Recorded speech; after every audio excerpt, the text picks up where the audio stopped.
Hari ini saya mengantar, kan tugas saya mengantar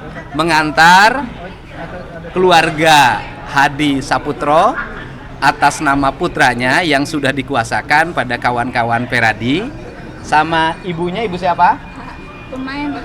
Ibu Hadi Saputra. Ibunya Hadi Saputra, ya. Ibu Humaina. Humaina. Jangan gemeter, Bu. Ibu Humaina ya. Humaina. Dari mana, Ibu? Dari Karya Bakti. Kecamatan Kesambi. Kota Kelurahan Karya Mulia, Cirebon. Kotanya Cirebon. Mereka adalah orang tua dari Hadi Saputra. Hadi Saputra itu salah satu terpidana dari 7 terpidana hukuman seumur hidup yang sampai hari ini masih mendekam di penjara.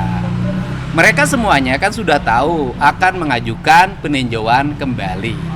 Menuju peninjauan kembali itu tidak sembarangan. Kita harus mengumpulkan alat bukti yang cukup sehingga ketika diajukan mereka harus terbebas dari dekaman penjara.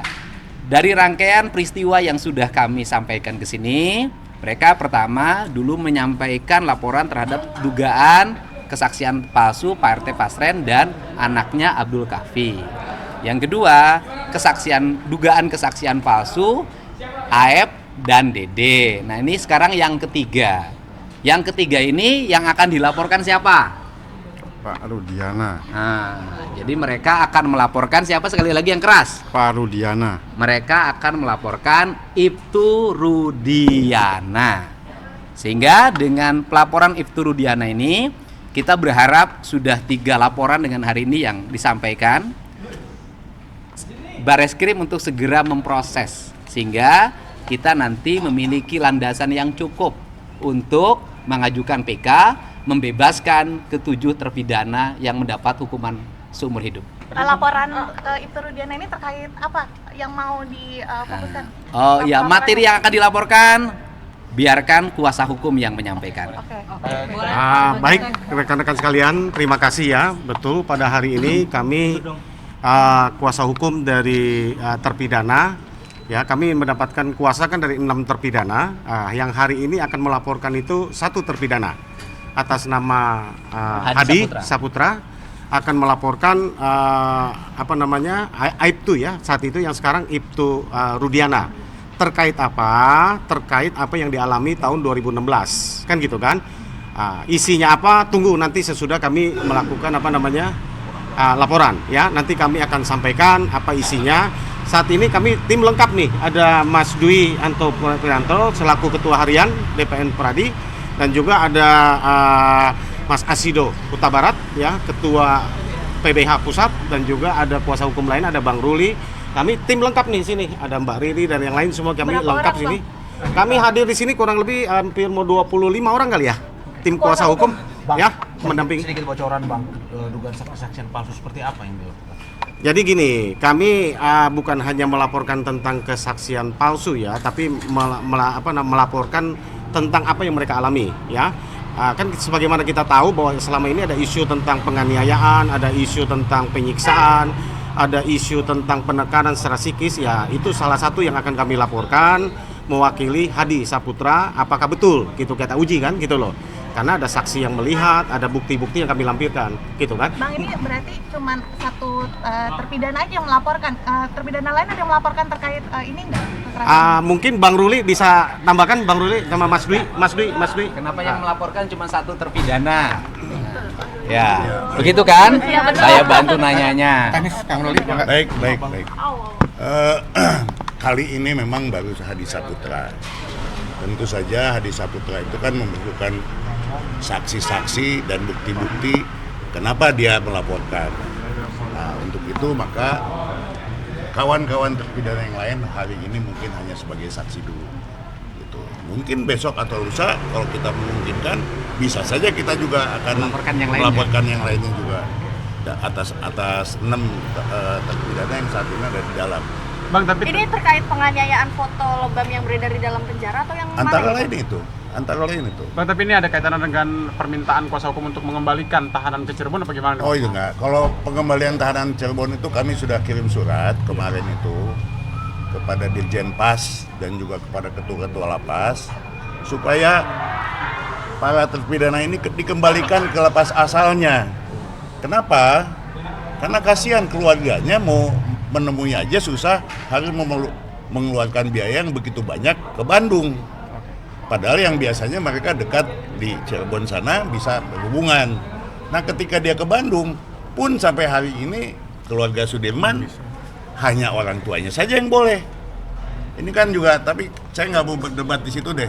Saya hanya mau bilang bahwa yang bertanggung jawab atas semua ini adalah kepala lapas. Maka kami minta kepala lapas untuk mengembalikan para terpidana ini ke Cirebon. Karena persoalan dengan Bandung saya kira udah selesai. Masalah Peggy kan udah selesai. Nggak ada lagi, apalagi yang ditunggu gitu. Itu saja itu mengenai surat ya. Saya kira kan kalau itu sudah dilaporkan oleh pengacara yang lain ya di Cirebon. Dia dilaporkan. Yang kami laporkan ini adalah masalah pidananya, perbuatan tindak pidana yang dia lakukan. Dia bikin laporan polisi itu kan model B, bukan model A. Artinya kita anggap dia masyarakat biasa, gitu. Oleh karena itu apa yang dia lakukan, melakukan penangkapan, melakukan penekanan dan lain sebagainya, itulah yang akan kita laporkan. Mari kita uji, kita kawal aja sama-sama. Kita uji nih. Bang, berarti penganiayaan apakah ada juga laporan terkait dugaan kesaksian Ya palsu? udah otomatis di dalamnya udah ada di dalam jadi. Bukti yang dibawa apa aja, Bang? Hah? Bukti yang dibawa. Saya nggak akan perlihatkan, tidak akan perlihatkan pada bapak-bapak ya, nanti setelah LP lah. Nanti kita akan perlihatkan semua. Bang Doli, terima kasih Bang Doli. Terima kasih banyak ya Bang Ruli. Jadi Atur nuhun. ya, jadi intinya permohonannya bagi saya adalah ini kan saya mengawal warga ini kan dari aspek sosial, bukan pada aspek hukumnya karena itu bukan ranah saya. Dari sisi aspek sosial, ini masyarakat keluarga 7 terpidana sesungguhnya sudah tidak punya kemampuan apapun. Sudah berhenti bekerja, setiap hari harus pergi ke Bandung, itu pun atas dorongan dan bantuan keluarga Peradi, sehingga mereka tidak memerlukan ongkos lagi. Kemudian ke depan saya minta aspek-aspek sosial itu diringankan dengan cara para terpidana dikembalikan lagi ke lapas Cirebon. Karena itu akan menekan angka kos ekonomi mereka. Sehingga nanti grafik BPS-nya meningkat, ekonomi mereka meningkat lagi, dan itu mengurangi kemiskinan di Indonesia. Ini yang paling penting. Kemudian yang berikutnya adalah dari sisi sosial, saya sebagai warga masyarakat Jawa Barat, ini kan publik harus tahu bahwa Pak Rudiana itu melaporkan derita yang dialami oleh anaknya itu sebagai pribadi, sebagai masyarakat sipil biasa. Kemudian setelah Pak Rudiana melaporkan, tadi disampaikan oleh kuasa hukum, Pak Rudiana menangani. Jadi peristiwanya adalah Pak Rudiana melaporkan sebagai warga sipil, kemudian Pak Rudiana menangani sebagai anggota dari satuan unit narkoba. Nah, nanti kaji dari sisi prosedur hukumnya, bolehkah orang dia pelapor dan dia yang menangani. Itu saja. Jadi kau yang memulai, kau yang mengakhiri.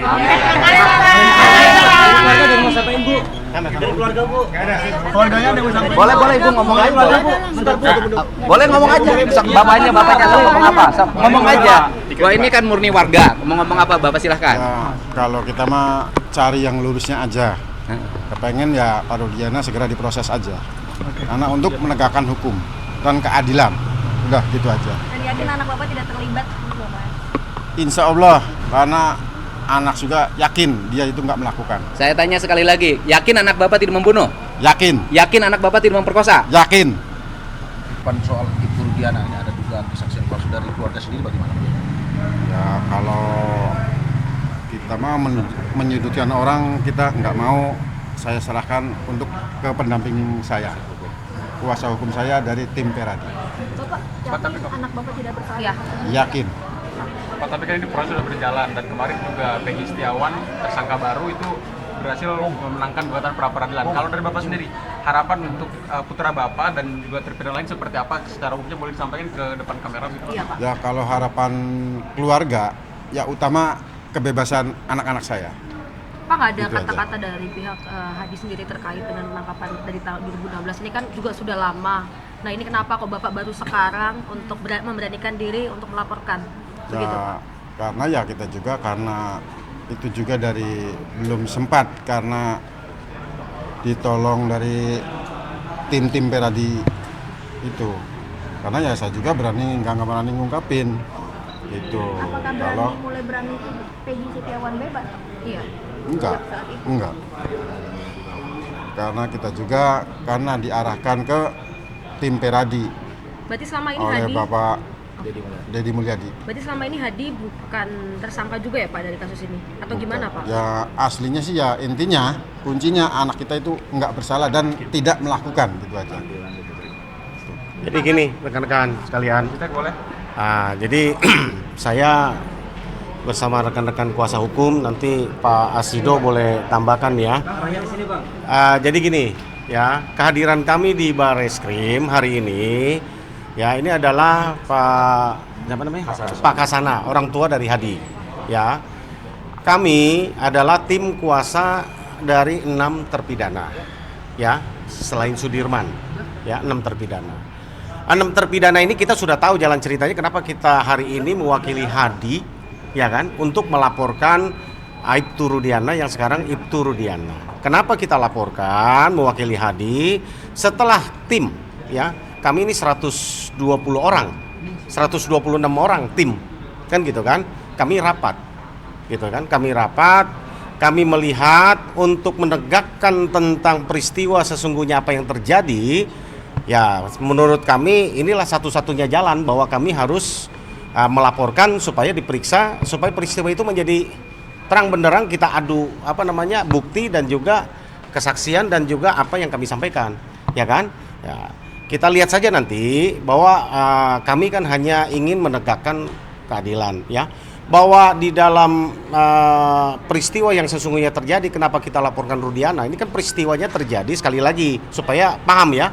Bahwa itu adalah sesudah dinyatakan bahwa itu adalah kecelakaan oleh Polres Cirebon, bukan kota ya, oleh Polres Cirebon, karena peristiwanya terjadi di Kabupaten Cirebon, bukan di kota. Aibtu Rudiana sendiri adalah unit narkoba dari Polresta Cirebon, ya. Itu perbatasan yang masuk wilayah kota Cirebon itu hanya SMP 11. Lewat ke situ sedikit itu sudah masuk wilayah jurisdiksinya Polres Kabupaten Cirebon ya. Ketika dia melihat tanggal 28 29 dia ke Polsek Talun, dia melihat motor dan dia penasaran. Aibtu Rudiana ini melakukan penyelidikan sendiri karena dia seorang anggota polisi tapi bukan punya kewenangan untuk ke situ kan gitu kan, menyidik. Lakukan sendiri, bahkan dalam kesaksian anggotanya yang kami baca di dalam BAP, bahkan dia mengeluarkan sprindik sendiri kan gitu kan untuk melakukan penyidikan. Nanti kita uji aja lidik sendiri. Ya, itu ada kesaksian di bawah sumpah yang mengatakan begitu anggotanya. Kan gitu kan? Lalu dari peristiwa itu ya kan, dia datang tanggal dari 29 30 dia melakukan penyidikan sendiri. Tanggal 31 ya, 31 Agustus dia pukul 10 melakukan penyidikan, dan pukul 14 dia bertemulah dengan saudara Aib dan Dede. Berdasarkan pengakuan dari Aib dan Dede inilah ya kan, lalu sesudah mendapat informasi terjadi ada kejar-kejaran geng motor apa segala macam semua, dia tinggalkan nomor telepon kepada Aib dan Dede. Pukul 14, pukul 16 Aib menelpon Rudiana. Aibtu Rudiana bersama dengan teman-temannya kembali ke SMP 11 karena Aib menginformasikan bahwa yang orang-orang itu sedang berkumpul di depan SMP 11 kan gitu. Ditangkaplah, ada 8 orang yang ditangkap, diamankan atas keterangan dari informasi dari Aib. Dari 8 yang ditangkap itu, 1 akhirnya dilepaskan yang bernama Rinaldi. Kan gitu. Ya, 1 lepas. 7 ini diperiksa sendiri. Bayangkan, ini yang kami pertanyakan. Diperiksa sendiri, ya kan, Aibtu Rudiana walaupun dia seorang anggota polisi, harusnya ini bukan peristiwa tertangkap tangan menurut kami. Harusnya sesudah dia mendapat informasi itu dia informasikan ke siapa? Ke Reskrim. Reskrimlah yang akan menyelidiki, kan gitu kan. Kalaupun dia mengamankan istilahnya apapun, ya mari kita uji kan gitu kan. Buktinya, faktanya bahwa terjadi penekanan, penganiayaan, dan ini yang kita akan buktikan. Kita laporkan ini hari ini kan gitu kan. Terjadi penganiayaan, bahkan ini terjadi kepala itu dipukul sampai nempel di benda, bahkan ditusuk dari belakang kan gitu kan. Ini kita buktikan apakah betul apa enggak kan gitu ya kan. Kalau terjadi demikian, akhirnya terjadilah pengakuan yang atas yang mereka mereka tidak pernah lakukan, tapi karena tidak tahan siksaan mereka lakukan apa, akhirnya mengaku kan gitu kan. Kenapa kami laporkan? Karena kami yakini para klien kami kan tidak bersalah. Ini supaya menjadi novum. Kira-kira jalan ceritanya begitu. Mungkin mau ditambahkan Pak Asido, silakan. Ya. Ini Ketua PBH Pusat ya, Pradi. Ya. Jadi memang kenapa kemudian para keluarga terpidana dan terpidana ini ya mereka sekarang menjadi aktif ya untuk menemukan keadilan itu karena mereka datang ke Pradi, ke tim Pradi yang di dalamnya ada juga Pusat Bantuan Hukum Pradi. Jadi kita memang juga memberikan bantuan hukum pro bono. Jadi advokat Pradi itu wajib memberikan bantuan hukum cuma-cuma pro bono, access to justice bagi seluruh masyarakat yang memerlukan. Kalau dalam perkara ini sebenarnya teman-teman juga mungkin sudah tahu dan paham lah ya kejanggalan yang menyebabkan banyak kegaduhan jadinya di negara kita ini. Sebenarnya bahkan belakangan kita ketahui Pak Rudiana pun katanya sudah tidak terlihat gitu ya, susah ditemuin. Ini kita butuhkan sebenarnya ya bagaimana supaya jelas perkara ini. Makanya dengan ada laporan ini kita harapkan juga Pak Rudiana muncul lah gitu ya. Coba kita menggugah hatinya untuk begini, kita empati atas kehilangan anaknya. Tetapi juga jangan orang yang tidak bersalah kemudian berada di dalam penjara, kemerdekaan mereka itu direbut gitu. Nah ini kita harapkan, kita lihat ya melalui video yang dia tampil, hanya sekali itu yang kita ketahui. Sebenarnya di situ juga dia sudah mengalami kegundahan di situ ya. Dia juga berdoa semoga ini bisa diungkapkan. Padahal sudah ada ya menjadi korban, menjadi terpidana di penjara seumur hidup. Nah inilah harapannya dengan adanya laporan polisi ini kita mengharapkan, ayo Pak Rudiana muncullah gitu, sampaikan kebenaran itu. Ya kalau semua sudah kita tahu lah ya, banyak sekali yang tidak sesuai, tidak benar, banyak sekali sudah. Ya bagaimana tadi disampaikan oleh Pak Jutek, bagaimana juga yang 2 saksi fiktif, Liga Akbar juga dan seterusnya. Ya pra-peradilan Pegi. Jadi apalagi yang kita tunggu ini sekarang ini kan gitu.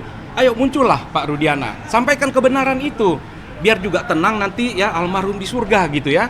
Biar bisa tahu, jangan gara-gara ya seperti itu jadi overaktif nih sebenarnya kan. Ya wajar mungkin karena ketika anaknya mengalami kejadian seperti itu. Tapi kalau sudah mengetahui ini tidak benar, kita mengharapkan sampaikan kejujuran itu. Kasihan ini para keluarga terpidana, para terpidana mereka ini ingin kembali ya merdeka ya, tidak di dalam penjara. Jadi itu yang kami harapkan. Ya kalau tidak ini laporan akan jalan terus dan Pak Rudiana harus mempertanggungjawabkan itu. Saya rasa itu. Kami hanya menyampaikan gini sedikit ya sebelum ada pertanyaan. Kami hanya menyampaikan gini, supaya lebih objektif, maka kami membuka pintu lewat laporan-laporan yang kami sampaikan. Kalau menurut kami dari tim kuasa hukum bahwa proses ini dimulai dari tahun 2016 kan menurut kami sudah mau dibilang cacat formil dan lain banyak hal yang kita sampaikan diragukan lah kan gitu kan hasilnya, walaupun sudah inkrah secara hukum ya, secara faktanya inkrah, tapi kami membuka pintu dengan kami laporkan Pasren, Kavi, Dede, Aep dan juga hari ini Rudiana, pintu masuk untuk penyidik untuk memulai satu proses yang baru kan gitu kan, satu proses yang baru. Biarlah yang sudah inkrah itu kami akan tempuh yang namanya PK untuk menyelesaikannya, karena itu itu kan proses hukum yang sudah inkrah, kita harus hargai kan gitu kan. Biarlah kami selesaikan lewat situ. Sekali lagi kami tidak menyasar kepada institusi manapun, kita ingin mengoreksi kalau bila mana ada kekeliruan pada masa lalu hukum, ya mari kita koreksi sama-sama. Tidak kesalahan institusi secara polisi. Kepolisian tidak salah secara institusi. Ya kan? Ini oknum. Kan gitu kan? Oknum yang mungkin salah prosedur, ya kan, ini tentu kita harus koreksi. Tapi hasil pekerjaan dari kepolisian penyidik saat itu sudah diterima P21 oleh jaksa, sudah diperiksa di pengadilan tingkat 1, sudah diuji di banding, bahkan sampai ke kasasi. Menurut saya ya kita hargailah pekerjaan itu kan gitu kan. Sistemnya, tapi kalau memang ini salah, ini menjadi satu catatan buat kita bahwa ini kesalahan yang berjamaah menurut kami kan, ini sistem kan. Nah, ini tentu prihatin kami. Orang yang tidak bersalah seumur hidup masalahnya. Ini 340, ada junto 55 penyertaan, pembunuhan berencana dengan apa? Ada yang turut serta. Persoalannya dari 8 orang, 1 dihukum 8 tahun. 8 tahun pun karena di bawah umur. 7 terpidana lain semuanya rata seumur hidup. Lah, buat kami penegak hukum dan praktisi hukum bingung gitu loh. Seharusnya yang paling berat itu adalah otak pelaku yang paling sadis, ya kan? Ini semua dipukul rata. Ini kan pertanyaan kami, di mana unsur keadilan yang kita ini kan? Ada apa pengadilan tahun 2016 itu? Kan gitu kan? Ini pertanyaan-pertanyaan ini loh. Kalaupun iya terjadi peristiwa itu ya, kan gitu kan? Ini kan sungguh apa ya? Miris buat kami. Mereka kalau tidak kita tolong, mereka akan sampai mati ada di mana? Penjara, karena tidak dapat remisi, tidak dapatkan keringanan apapun gitu loh, kan gitu kan. Gerasi mereka sudah pernah lakukan, walaupun oleh karena iba dari siapa? Dari petugas lapas, mereka ikuti segala jalan karena kurang pengetahuan mereka.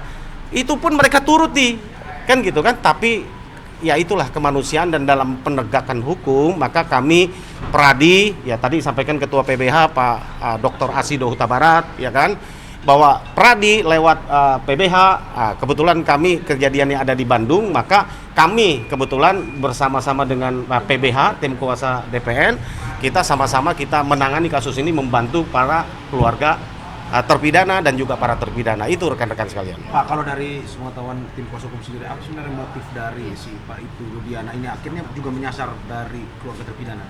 Kami tidak paham ya motifnya apa ya. Kami kan nggak bisa ini kan gitu kan. Kami hanya mau serahkan saja kepada proses hukum yang berjalan. Tapi kami bisa maklumin lah sebagai orang tua tadi yang sampaikan Pak Dr. Asido ya. Kita bisa maklumin. Tapi ya menurut kami kalau gara-gara hanya ingin emosi lalu menghukum akibat ada 7 orang 8 orang yang terhukum kan nggak benar kan gitu. Ya tentu kami simpati lah sebagai korban gitu. Apakah memang ini langsung menyasar atau memang sebenarnya sebelumnya ada hubungan dalam arti bahwa nggak tahu, kita dalam penyidikan kita belum tahu, kita belum temukan. Itu aja. Makasih ya.